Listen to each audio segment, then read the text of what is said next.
ए दुनिया रे एमिति एक दुर्लभ फूल अछि जहा निजर चमत्कारी गुण पाई लोकप्रिय होइछि।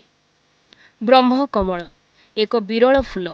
देवपुष्प कुहाଯାउतबा ए फूल फुटिले मंगल हुए बोली कुहाजाए। वर्तमान राज्य रे विभिन्न स्थान रे ब्रह्म कमल फुटुतबा देखा जाउछि। जहा घरे फुटुछि से तो बहुत खुशी। ता सहित ए फूल को देखिबा पाई लोकमानकर भिड़ भी मध्य बेस जमिथाए।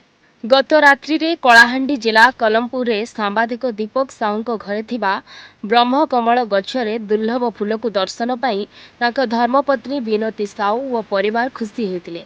से कहते दीर्घ 5 वर्ष ए ब्रह्म कमल गछर सेवा कला परे आज भगवान आम घरे ब्रह्म कमल दुर्लभ फूलर दर्शन करिवार सुजोग प्राप्त करिसंती और तांको सहित तांको सांग प्रकाश ठाकुर तांको धर्मपत्नी राजेश्वरी ठाकुर वीरेंद्र साहू एवं वीरेंद्र साहू तांको पत्नी निकी साहू मध्य दर्शन करथिले। समस्ते प्रथम थर पाई तांको घरे ए दुर्लभ फूलटी को देखि आज सृष्टिर रचयिता ब्रह्मांक रूप कहिथिले।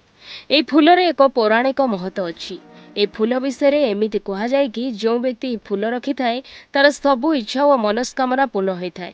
यह धला रंगर होई थाए। देखिबा को बहुत सुंदर अटे। यह फुटिथिबा समय रे देखिबा सहज होई न थाए कारण यह विलंबित रात्रि रे फुटे किछि घंटा परे मौली जाए।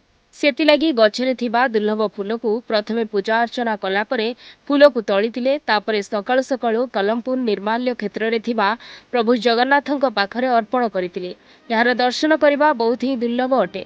तेबे पुराण अनुसार यार आहुरी अनेक कहानी मध्य अछि। तेबे ए फूलर दर्शन मिली गले जीवन रे किछि दुख कष्ट रहिबो नाही बोली शास्त्र रे कहा जायछि। Kalahandi Deepak Kumar Sahu report news 8 Odia.